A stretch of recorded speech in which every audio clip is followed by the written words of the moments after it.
रात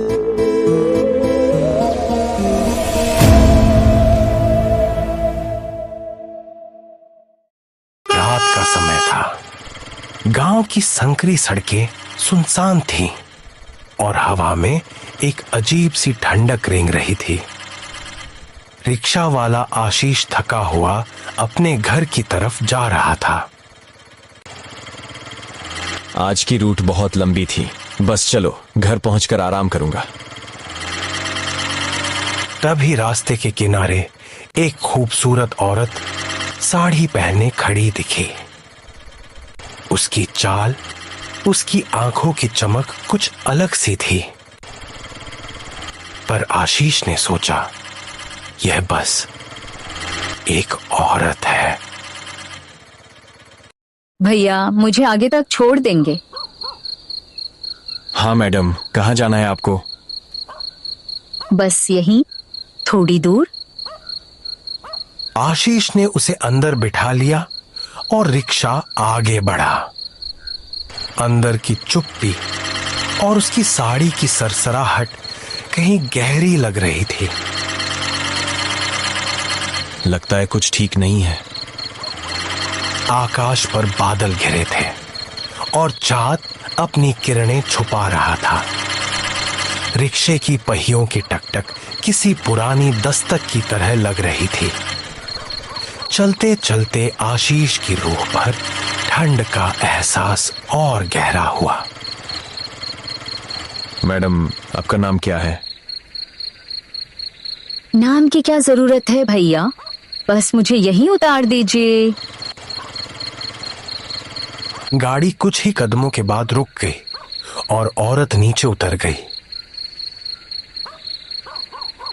जैसे ही वह थोड़ा आगे बढ़ा, आशीष ने पीछे मुड़कर देखा। वह औरत वहीं खड़ी थी, एक अजीब सी मुस्कान ली। वह रात जब आशीष घर पहुंचा, डर के मारे अपनी बीवी लाजवंती को सारी बात बताने लगा। पर उसकी बीवी ने उसे हंसते हुए टाल दिया। अरे छोड़ो, कोई औरत मिली तो मिली। गांव में नई नई महिलाएं आती रहती हैं, इतना डरने की क्या बात है। मगर कुछ देर बाद वही औरत, रागिनी, उनके घर के सामने खड़ी दिखी। उसकी आंखों में एक अजीब चमक थी, मानो रात की आत्मा उसी में समाई हो। भैया, आपने मेरा साथ बहुत अच्छा किया। आपने मुझे पैसे नहीं लिए और यहाँ तक छोड़ दिया। तुम यहाँ कैसे? दुनिया छोटी है भैया, कुछ लोग अच्छे होते हैं और कुछ खाने योग्य। आशीष ने डरते हुए अपनी पत्नी की तरफ देखा। लाजवंती ने भी रागिनी को देखा और पहले तो हंसी, पर फिर उसकी मुस्कान पर उसके होंठ जमे से रह गए। तुम दूर रहना आशीष, कुछ ठीक नहीं लग रहा। लाजवंती, हमें सचमुच सावधान रहना चाहिए। मैंने पहले भी कहा था, वह चुपचाप आ गई थी, कुछ तो गड़बड़ है। वे दोनों थके हुए थे, फिर भी बेचैनी से सो न पाए।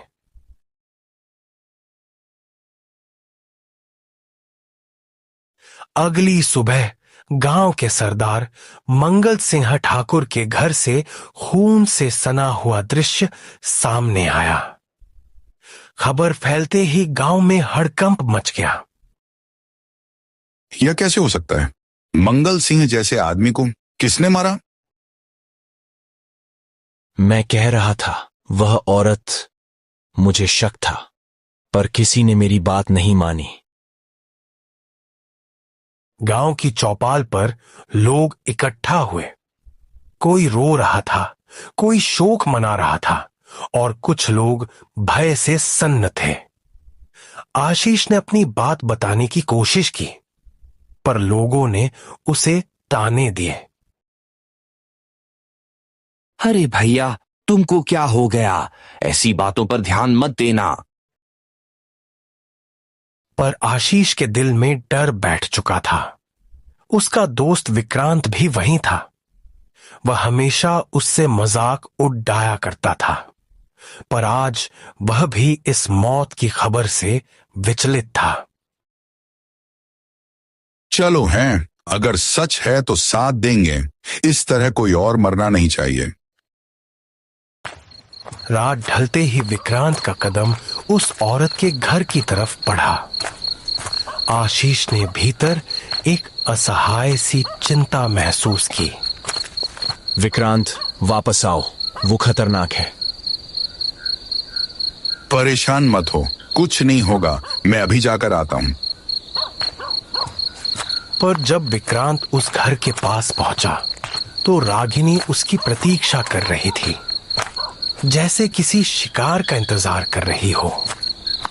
उसकी आंखों में प्यास थी, बहुत गहरी प्यास। आओ विक्रांत, आज तुम मेरा खाना बनोगे। उसने विक्रांत को पकड़ लिया। विक्रांत ने भागने की कोशिश की, पर उसकी मुलाकात मौत से हो गई। रागिनी ने उसे पकड़ लिया और उसका खून पी लिया। विक्रांत सिर्फ दिखता रह गया। नहीं, ये बिल्कुल वैसा ही हुआ जैसा मैंने सोचा था। अब बहुत देर हो चुकी है। विक्रांत की लाश देखकर गांव में सन्नाटा छा गया। लोग डर के मारे अपने अपने घरों में दुबक गए। आशीष और लाजवंती दोनों अब टूट चुके थे। एक तरफ मित्र की मौत, दूसरी तरफ पास ही घूमती रागिनी की मौजूदगी। मेरा आशीष, ये गांव सब खतरे में है। हमें किसी बाबा से मदद मांगनी चाहिए। मैं किसी ऐसे व्यक्ति को जानता हूं जो इन बातों को संभालता है। लाजवंती ने अगले दिन उसी बाबा के पास जाने का सुझाव दिया। बाबा एक शांत पर कठोर चेहरा लिए गांव के पास छोटे से आश्रम में रहते थे। आशीष और लाजवंती दोनों वहीं पहुंचे और अपनी दास्तान सुनाई। तुम्हारी बातों में दम है। मैं रात में वहां आकर देखूंगा, पर याद रखना, सच्चाई का सामना करने के लिए साहस चाहिए। रात आई। रागिनी फिर दिखी, इस बार और भी बुलंद, और बाबा ने उसे चुनौती देने की ठानी। आसपास के लोग डर के साए में छुपे थे। ओ, कितने छोटे छोटे इंसान, तुम सोचते हो मुझे हरा दोगे? रागिनी, तुम कितनी भी खूबसूरत बन जाओ, पर तुम्हारा अंत निश्चित है। तुम्हें इस गांव का सुकून वापस करना होगा। बाबा ने मंत्रोच्चारण शुरू किया। हवा गूंज उठी और आग ने अपनी हदें तय करनी शुरू कर दी।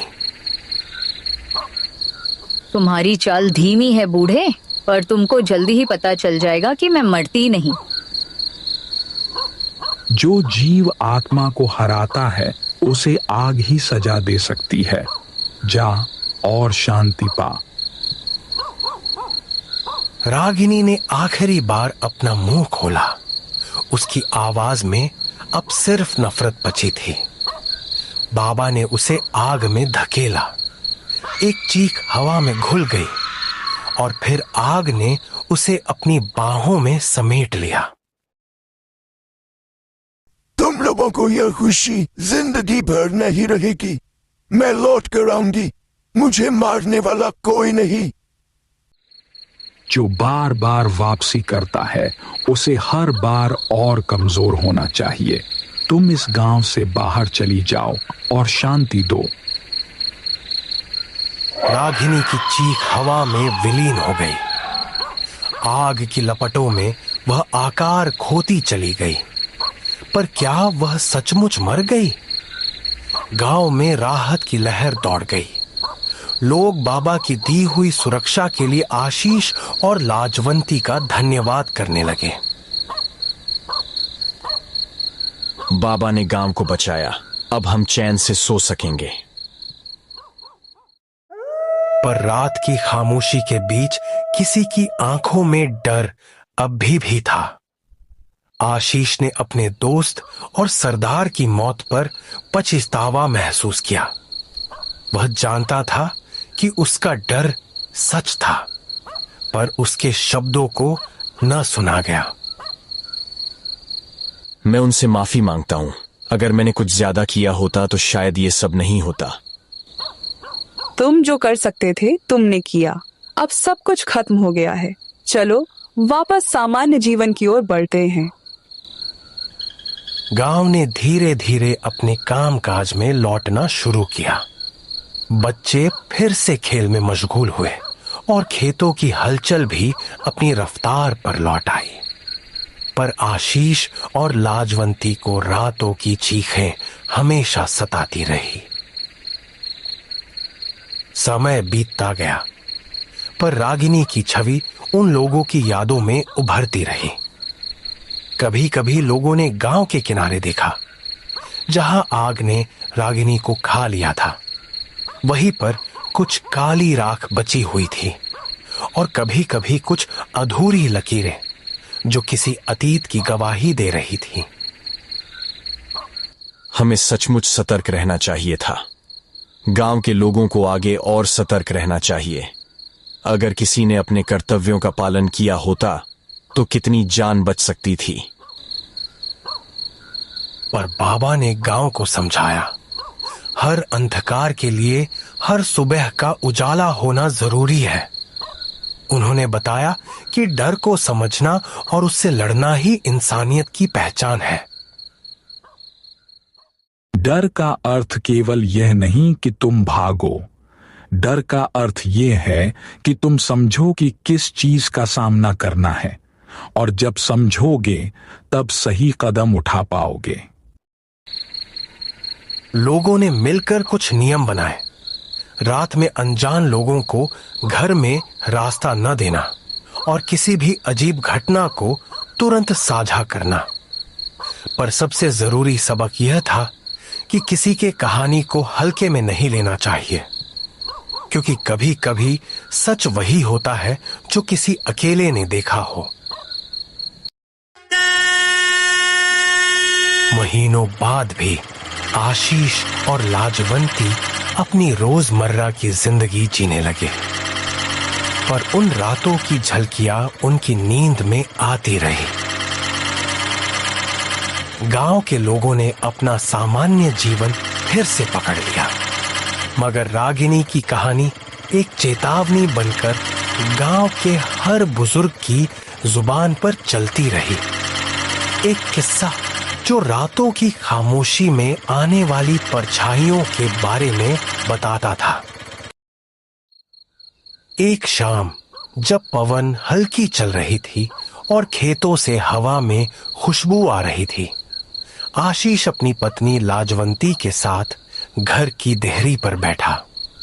वे दोनों आंखों में एक नई ठहराव की मस्ती लिए आगे की ओर देखते रहे।